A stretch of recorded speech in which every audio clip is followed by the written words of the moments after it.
All right, so Silat, everybody.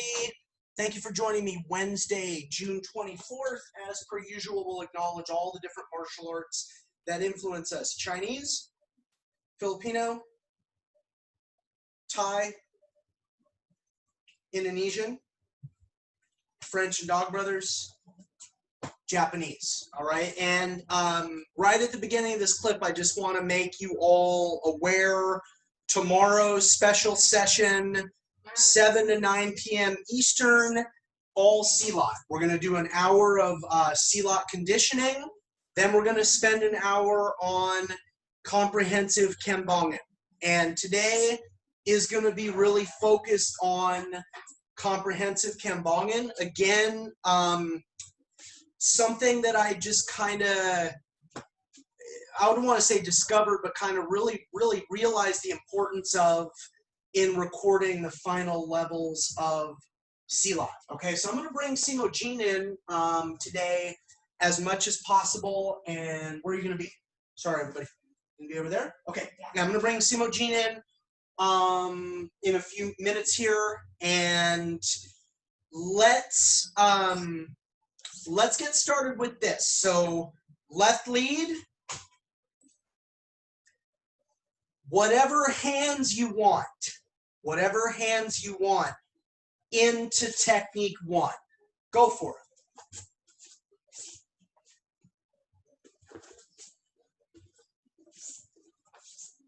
Good. Right lead. Whatever hands you want into technique one. Go.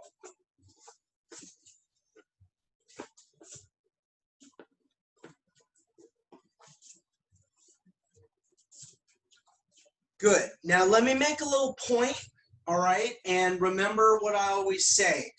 There's two poles, and your Kembangan must exist either on either one of the poles or somewhere in between. You do exactly what you would do in the technique itself. So when I do that version, I tend to split entry, and I hold my hands where I would be holding them for the remainder of the technique. Okay, that's one pole. The other pole is highly stylized version of the technique. So what I wanted to point out, technique one, if you're stylizing it, you might. Now, I mean, that wouldn't have been it. What I just did there, I wouldn't have been able to hold on to the person, straight armbar, Silhig. But again, that's well within the boundaries of what's acceptable for a Kembangan. And this is going to sound a little hippy-dippy, a little new agey. It is what it is. My goal is not to have you copy me. My goal is to help you discover your Kembangan. Now, that sounds a little Silat life coachy to me, but that's very true. That's what we're doing. It's the purpose is not for you to move exactly like me. There will be things that you will do where they fit me better, so I perform them better than you. And there will be things that fit you better, so you perform them better than me. And that's fine. Okay, so technique two, inside foot sweep. Do that in a right lead, change your lead.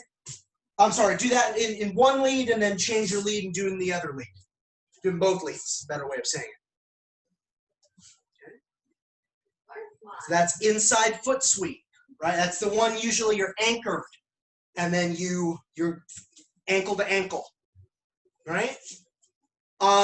Now technique three, that's the one, that's how I usually standardize the entry as far as your hands. You all know my preference is to split. I kind of split everything. Right elbow, right anchor, right knee, downward diagonal pressure with right rising pressure, right? The reason that I standardize it that way is you can split and monitor and then place and move into the technique. That used to be another variable. You can wampak. So I parry inside of that jab with my left hand and then reach for that right anchor. That's another way. But see, I taught technique 3 that way for many years. Here's one way you could enter. Here's another way you could enter. Here's another way you could enter. My time that honestly, these last few years, I've just been teaching that way. That you pick whichever off the jab, whichever you want to do, you elbow your way into that anchor. Shoulder line control, and then sweep. Try your right lead as well, right? So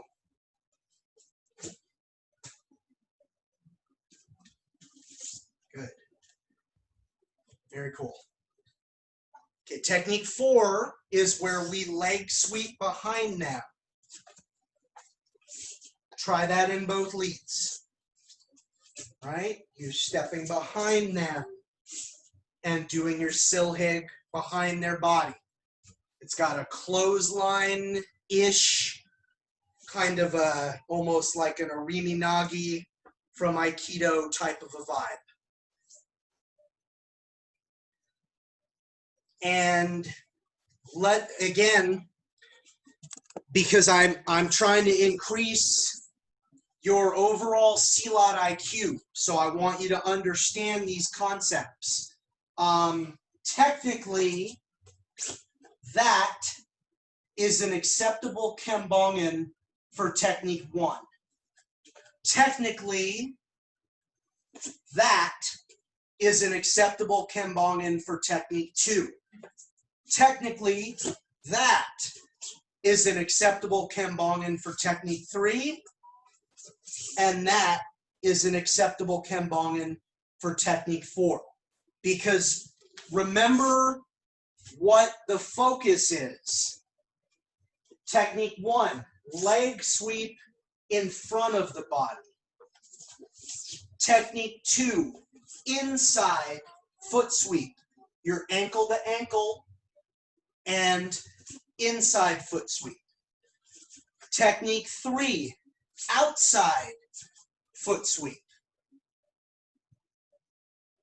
And technique 4, leg sweep behind the body.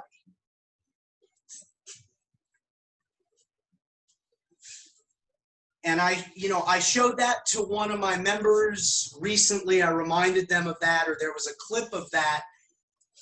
It's one of my members with a really good work ethic, which is not to say that the group here doesn't have that. The only reason I'm saying that, he was not very satisfied with that. But I'm showing you that more for your understanding and to put you at ease. Like, that is the bare minimum. You know, technique 1, technique 2, technique 3, technique 4. I'm not accommodating or even thinking about my hands. Not at all. I'm just expressing the main idea of the technique. Now, technique 5, Puder Kabbalah, head and arm throw. When we do it against the left, we're there. That's where we learn it first, against the jab side out of an orthodox lead. When we're in a right lead, here. Again, not that that's the answer. And let me clarify that again. And if you show up tomorrow, you're probably going to hear me say the same thing, and you're probably going to hear me say the same thing next week. This is not, I'm the teacher with the teacher's edition, and I have all the answers in the back of the book, and I'm the only one with the answer. I have to walk you through the process for you to discover your kembongen. It's very important. Okay, so from a technical, like these are the actual motions. You know, you all know I like to split. I would probably, against the orthodox lead, split.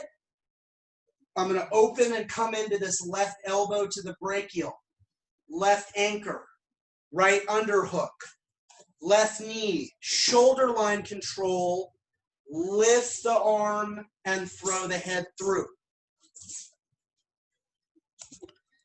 Because remember, just reaching out and grabbing the head and then lifting the arm, they're not going to let you get that. Not even untrained people. They're going to move their head. But technically, that's the bare minimum for a kembongan of the left lead technique 5. That's the bare minimum for the right lead, right? What is that in actuality? Split, right elbow to the brachial, right anchor, left underhook, left knee, shoulder line control, pull them back and throw them through on the same line. Again, when I state this next question, I'm sort of doing so rhetorically. What is the purpose of your kembongan? There's multiple, depending on what you're doing that day. Are you doing a quick overview of the system? You know, 1, 2, 3, 4, 5, and then 6. Or are you using your kembongan because you don't have a partner and you literally, that's the way that you're training those techniques today in a partnerless environment, right? I'm going to have every motion that I would have actually doing the technique with a partner, right? They're both good. That's what I'm trying to explain. Those are both good purposes, right? So Simo Jean's going to come in. We did lay the mats back down, but we haven't Velcroed them back together, but it's really okay. Okay, put your left side in front. Jab me, right? Super slow. Super light. Boom. And we're not going to take any falls. Okay. Technique 1. Against a left lead. Put your right side in front. Okay. Technique 1. Against a southpaw. Okay. I'm not going to throw it. It's going to be that light. Okay. Technique 1. Technical, even though I did a little bit of stylization there, there's my more technical versus expressive. What's expressive? Well, kind of like I was talking about. Well, if I was actually doing that technique, what's going on with my hands with what I just did? Well, it doesn't matter. That was the expressive kembongan. The essence of that technique was there. Okay, put your left side in front. Jab me. Enter. Inside foot sweep, and then I would collapse her. You don't need to do that. It's okay. Okay. Inside foot sweep, and then I would collapse her. Expressive, like whatever, stylized. You know, and then again, I'm trying to model the pulls for you and have you think about it. And your kembongan might change based on the day. You thought you had a partner coming over, you were going to run all these variables. The partner calls you up, sends a text, can't make it. So maybe you do like, okay, I'm full on visualizing what would that look like with a person in front of me. What would I be doing with my hands? That might be the appropriate time for that. You're really finding your rhythm and you're really getting it. You're just flowing and you want to put them together. That might be the expressive kembongan. Right side in front. Jab me. Technique 2 against southpaw. Right? But remember, the focus is on the foot sweep. This, left side front sweep, jab me. This, make sure, right here. We're in the shot. That's the main point of technique 2. Inside foot sweep. Okay? I'm going to put Simajin over here. Okay, now, shoulder line control. I want you all to understand this. Very important for Silat. I came up with the term shoulder line control 4 or 5 years into my teaching because I didn't hear Guru and Asanto have a term. And then about 4 or 5 years in, I heard him say lateral control for the first time. And I went, gosh darn it, but I'm not changing it because most of my people already knew shoulder line control. Shoulder line control, okay, you're not going to fall, but I'm going to illustrate a point. I want her right foot to have to step back to rebalance. That's what I'm looking for. That's shoulder line control against the right side of her body. Take one step forward. I want you to run those props. This, stepping back with your left foot to rebalance. That, right? Just that. That is shoulder line control.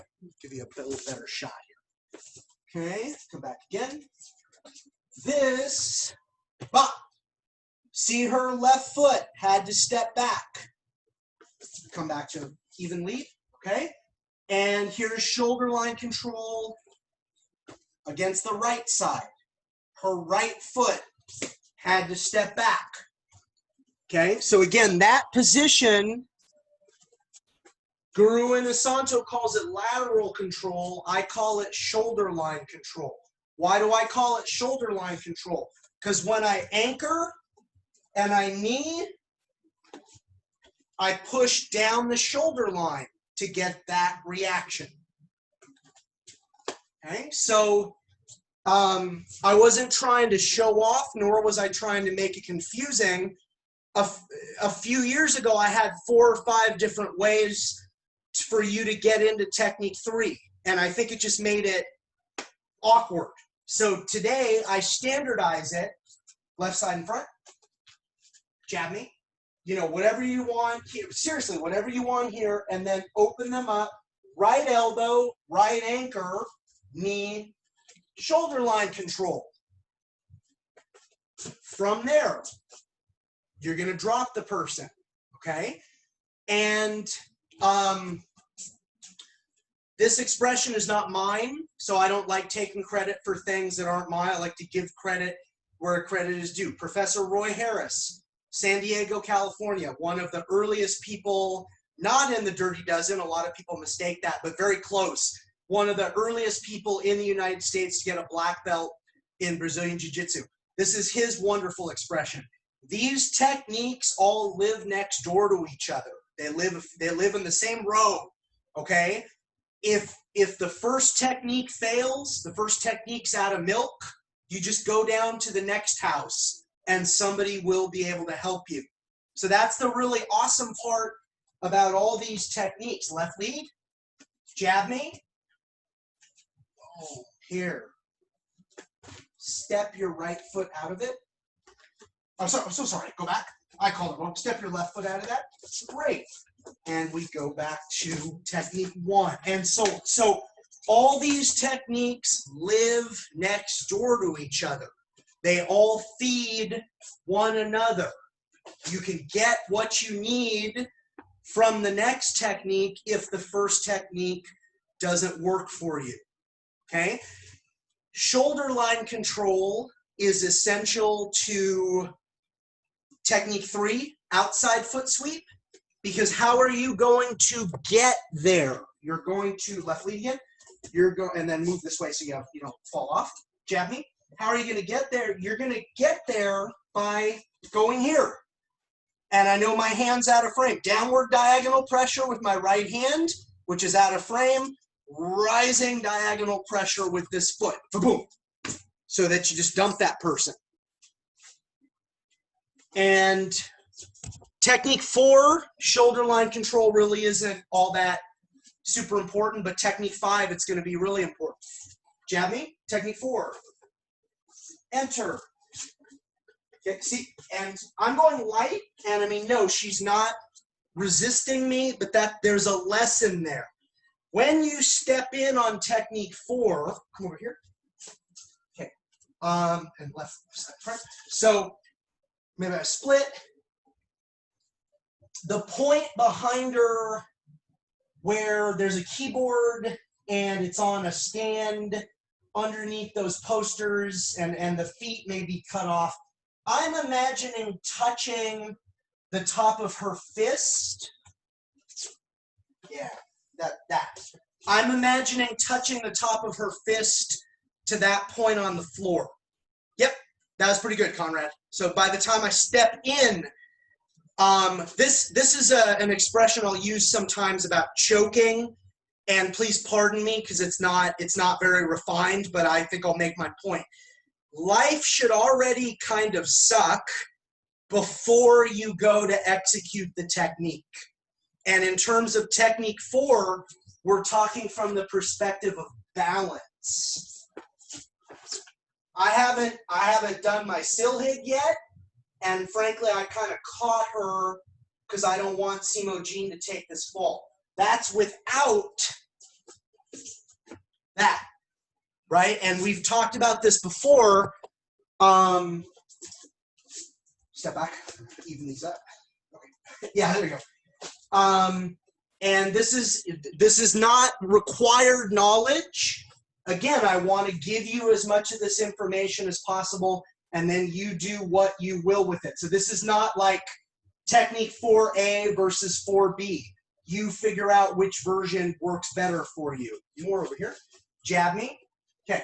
So regardless, you're going to do what I was talking about on the high line to make it hard for her. If I just pull and she falls over my leg, that's the way that I've watched Guru and Asanto express this for about the last 15 years. If I pull on the upper body, bam, and I blast that, the actual beset or Silhig, that is a little bit more how I've been trained to do that beset luar traditionally. Okay, and they're both good. In Asanto, you're just kind of rooted, and they fall over your leg. Traditional Silat, you have both the upper body with the actual Silhig or beset or leg sweep. Okay, so technique 5, jab me, split, open, and elbow. The reason I teach this elbow is it hurts a lot, and that naturally loads this anchor. Underhook here. Okay. Watch the shoulder line control. I'm not going to pitch her. I don't want Simo Jean to take any real falls today. It's not necessary. Knee. Watch my body weight. Shoulder line control. And then I lift and I throw her back on that line. So a good Puder Kabbalah head and arm throw, Labai, you should have the sense of pushing them down the shoulder control line, lifting their arm and throwing their head back through the direction that they just came. Right lead, if I enter, here's my elbow, my anchor, my underhook, my knee, shoulder line control, and then I would lift and pitch her through. Boom, boom. So this, I know I exaggerate in the air all the time, but I mean, truly, where you want to be, that. And then lift their arm, pitch their head back on that same line. Push them down that line, bring them back and throw them through the opposite direction on that line. Technique 5. Okay. Technique 6, Kinjit. Traditionally, left wing is good. Show them your palm. Hit them with it. Step in. Kinjit Siko, windmill Kinjit. And again, in Asanto, you just stay rooted. Mahaguru Stephen Plank, come up a little so I'm not holding you up. His joke is you do your Elvis impression. You shake your hips as you drive. They're both good. They're both good. They both work. But because of my background for many years early, I thought the Kinjit was this hip bump and that the arm was incidental. But the Kinjit is actually this compression that sends her over my leg, whether that's with my elbow or the windmill Kinjit. Okay? So those are the first 6 basics. We learn those on both leads. Level 1, yellow Ikit, we learn those against orthodox, left lead. Orange Ikit, we learn that against southpaw, jab, right lead, those 6. Then, where we really want to go, stay here for 1 second, there's only 2 sides of the body. Left side in front, left side in the rear, right side in front, right side in the rear. Because that's the way as we learn the basic 6 and then we add 2 more, which I'll go over in a moment, we don't want to start, oh, it's the southpaw person. No, it doesn't matter. It's just what side of the body am I going to attack, and is it in the front or the rear? That's where we want our thinking to go. Okay. Now for our basics, we add 2 variations on the Puder Kabbalah, the head and arm throw. Okay. So we add the variation with our leg. Left lead, jab me. So I enter. It's always the opposite. If I left knee, my right leg would go over. Okay, and I would continue driving, and she's going to go through. So it's always the opposite. If I knee with my left, you're using that knee as to do damage and gravity. You haul that person's head down. The opposite leg goes over, and then you're going to push them down and through with your thigh. Okay, right lead. So right lead, right knee, my left leg would go over. Okay, so Puder Kabbalah with the leg. Those are the variations that we're adding. And just remember, opposite knee to the leg that goes over. Left lead, you're doing a left knee, right leg goes over. Right lead, you're doing a right knee, left leg goes over.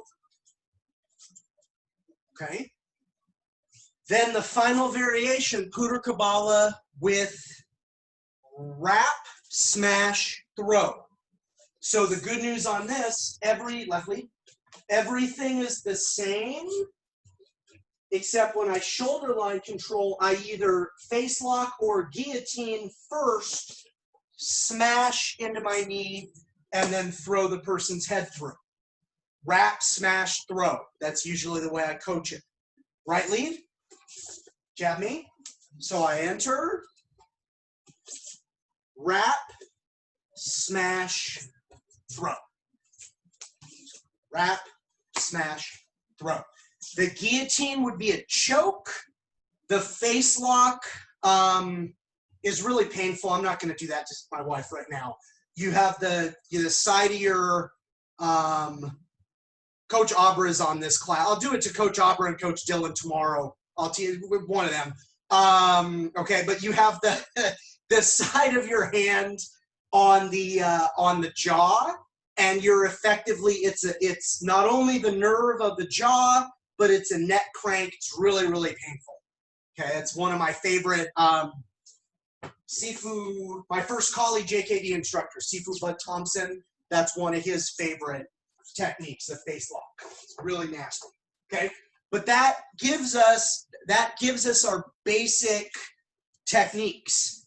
And what I think I want to work on with the 15 minutes that we have left is your understanding.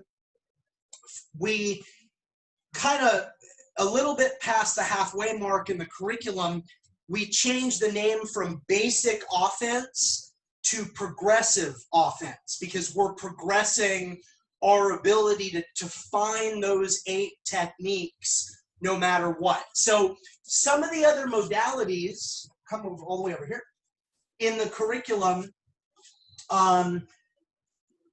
usually we would do this as sets of 4. We don't really have the room for that, so I'm going to demo this. Left leg, and just come in. I know it's super close. Jab me, even though, yeah, just we're staying in frame. So technique 1, I sweep her. She steps back into a right lead. Remember this one? Step back. Yep. She jabs again. Technique 1, she steps back into a left lead. Boom. And see, I have 4. Normally we would do 4 reps, and then I would start feeding her and she would move me back. Traditionally we do 4 and 4, but you get the idea. Rather than fully executing the technique, I'm taking her, just approaching the edge of her balance and letting her step out of it, right? So technique 2, jab me, just here, but then I let her step back into her right lead, jab me. And then there's technique 2, right? And then our third rep would be here, right? And so on. And we would do that for all 8.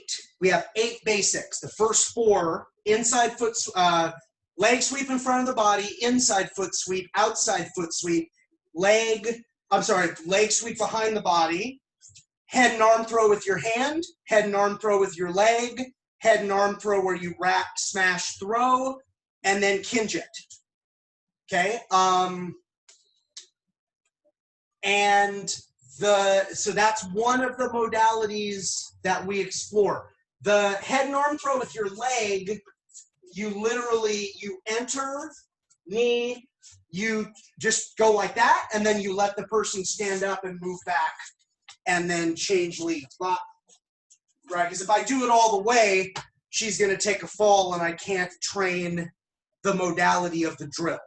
Okay, so that's one training procedure. In the curriculum, I think it's Blue EKIT, we're doing the Karasak series, right? So this is all, you're going to throw these kicks, slow motion, yeah? Okay, so you're kicking here, super light. That's it, right? So all of this is Karasak, bam, and I come in and I take technique 1, right? And then Karasak, and then I come in, boop, and I take technique 2, and I would move through all of them. I would move through all of our 8 basics. That's the Karasak series. So it's a prefix series, and we're doing more of a Silat Karasak.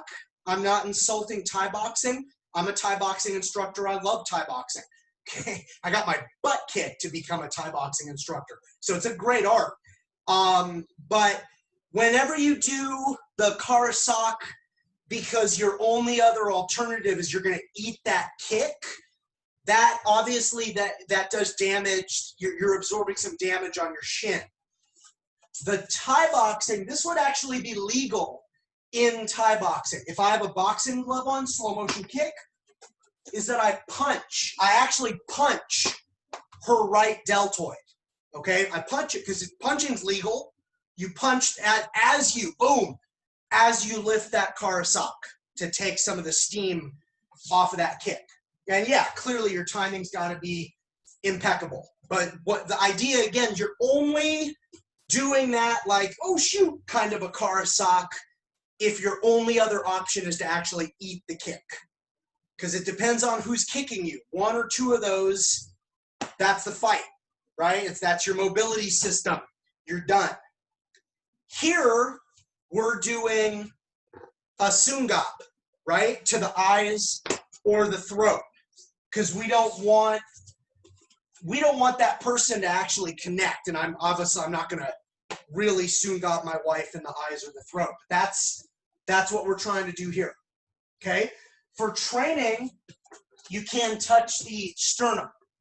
All right, boom, and then move in and take your technique. So that's another modality of working those 8 basics, right? The leg trips, in front and behind the body, the foot sweeps, inside and outside foot sweep, 3 variations on the head and arm throw with your hand, with your leg, and then wrap, smash, throw, and then the Kinjin, right?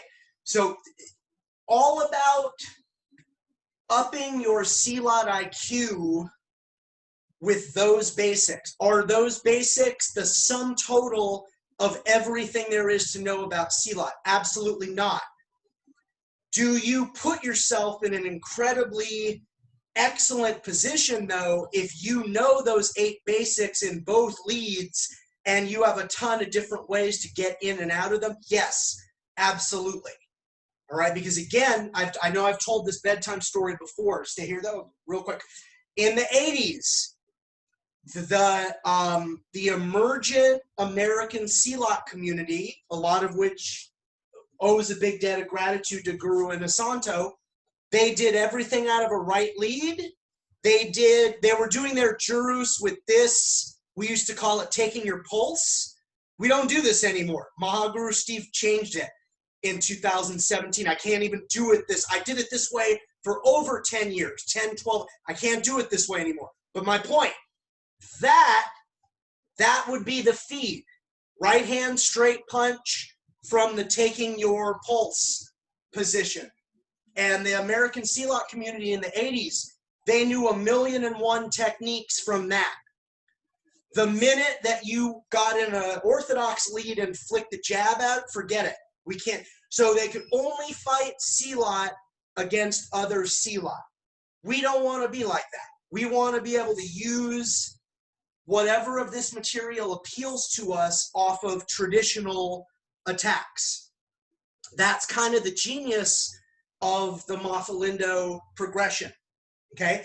The other thing, and I kind of glossed over this, in the green Ikat in the third level, is the Silhig series. So technique 1, but with a different way of getting into it. And I teach this in my kids program, but I only teach the first 4 variables, and I teach them a little less violent than what I'm about to show you.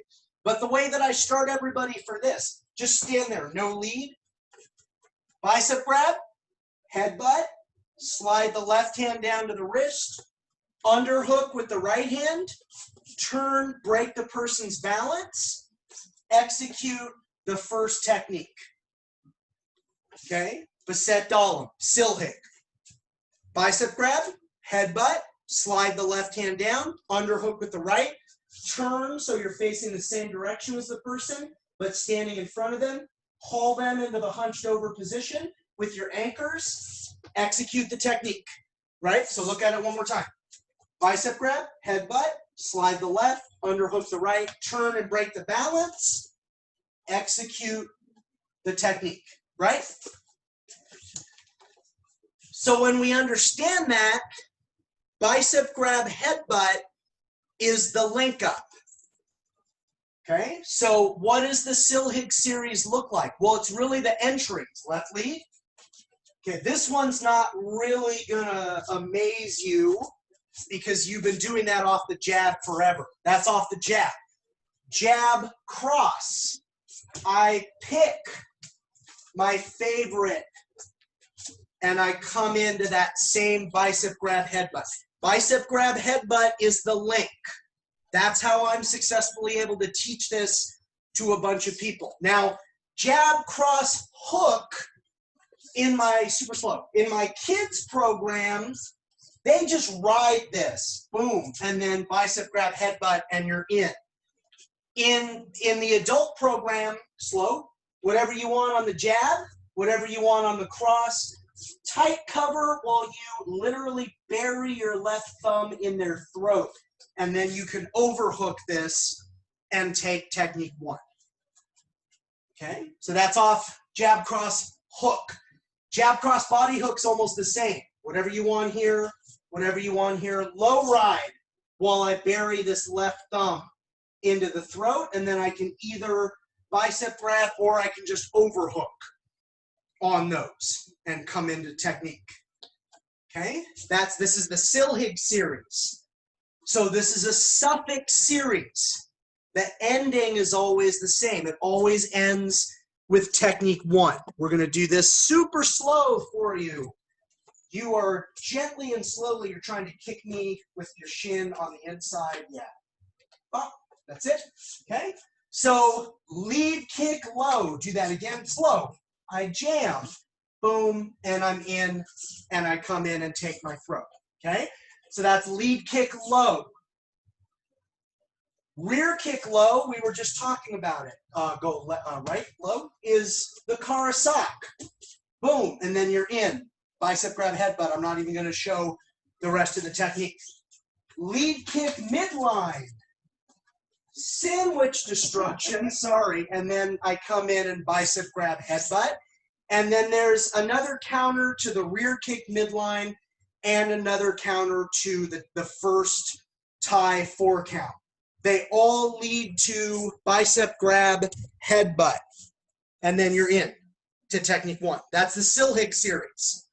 So think about what you just accomplished with the Silhig series. You know how to get to technique 1 off the jab cross, off the jab cross hook, off the jab cross body hook, off the lead kick low, off the rear kick low, off the lead kick midline, off the rear kick midline, and then eventually off the lead kick midline, cross, hook, rear kick low. That's the first Thai 4 count. Okay, so suffix series. It all ends with technique 1. That's the Silhig series. 3rd level of my curriculum. Getting back to our basic and our progressive offense. So we looked at series of 4, right? I feed, they do the technique. They move me back. I feed the other lead. They do the technique. We looked at the Karasak series. Brown Ink It, I think we're doing Hubud. So this is, remember this one? Slap it down. Hit me. Got it. Okay, so this is Hubud. Slap it down. You got it. Right? So I can always look. I know she's always going to be giving me this right hand. So I can look for that right hand in, there's technique 1. Or as we get comfortable with that pattern and we're flowing, I can look for opportunities to just enter. Okay? Right? So Hubud. Hubud gives us another template, a movement generator to find those 8 basic throws. Leg sweeps in front and behind the body, inside and outside foot sweep, 3 variations on the head and arm throw, Kinjit. Because think about what, if you've only gone up to this level, think about what you can do with those 8 basic throws in comparison to what I just told you. No offense to any of the people who paved the way, in comparison to the American Silat community in the mid-1980s, right? You can find these techniques almost out of anything, and that's the goal, okay? Silat Sombrata. Silat Sombrata. So super slow. I'm going to press these mats together again. Jab me. Okay? Technique 1, but she stands up out of it. Great. Oh, yeah, that's fine. If she had stepped, she steps. Step out of it. Where do you want to go? Step out of it. Great. Okay. Where did I end? Oh, that was kind of nasty. I might mix it. I ended up behind her. But we're going to flow. Flow and flow and flow. And I added in some stuff that's not in those 8 basics. But no matter where she goes, let me give you a cleaner rep, right? So technique 2, she steps out of it. Great. And I flow. Kinjit. She steps out of it. But I stay attached. Technique 3. And so on. And we're running out of room. Okay? That's one person leading, I call it Silat Sombrata. You do one technique on me, I move out of it, you flow into the next technique. I exit that, you flow into another technique. When you have a partner that's kind of matching your progress, you can do it back and forth. Like you do one technique on them, they stand up out of it and they put you in a Silat technique, but then they let you up and out of it. You put them in another position. Call it Silat Sombrata. Or you can do the version if you have a partner available to you, but it's a very nice family member who definitely knows some Silat, but maybe doesn't know as much as you do. You're just doing it the way that I just showed you, where you put them in one position, they stand up, and you put them in another position. And then they get out of that, and you put them in another different position. And you start merging all these techniques. Okay? Thank you. All right. We're going to end on this. I would like you to freelance Kembangin anything that we did from this class, combat-based, like the actual movements, or stylized, however you want to do it, for about 30 seconds. Go for it.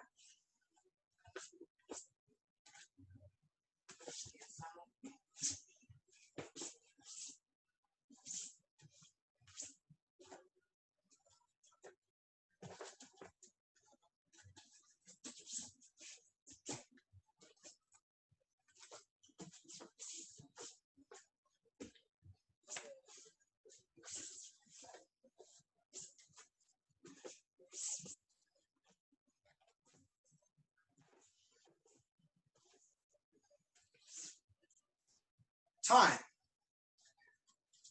Excellent. Okay, so again, a focus on Silat Sombrata as an organization-wide measure of your progress is something that's kind of come out of this time period. All right, I'm not giving anything away. I'm not lowering my standards.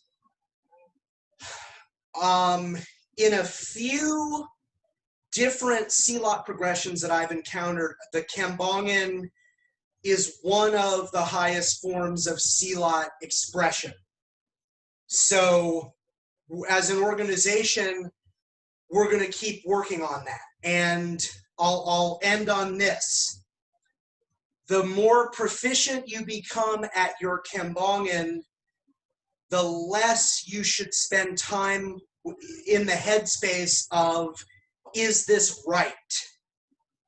This is supposed to raise not only your proficiency, not only your knowledge of the system, but this is supposed to increase your capacity as the creative individual expressing him or herself through movement. And in this case, the movements of our Silat progression. All right, so that you become very, very assured that the Kembangin that you're doing, again, I'm going to sound a little metaphysical here, is the Kembangin that you're supposed to be doing, and that you're not. Is this right? Is that no?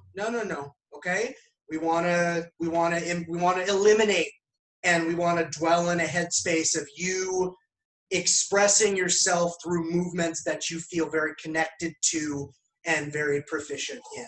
All right. So again, tomorrow, 7 to 9 p.m. Here we go. Chinese, Filipino, Thai, Indonesian, French and Dog Brothers, Japanese. All right. Thanks very much. I'm going to end this and go right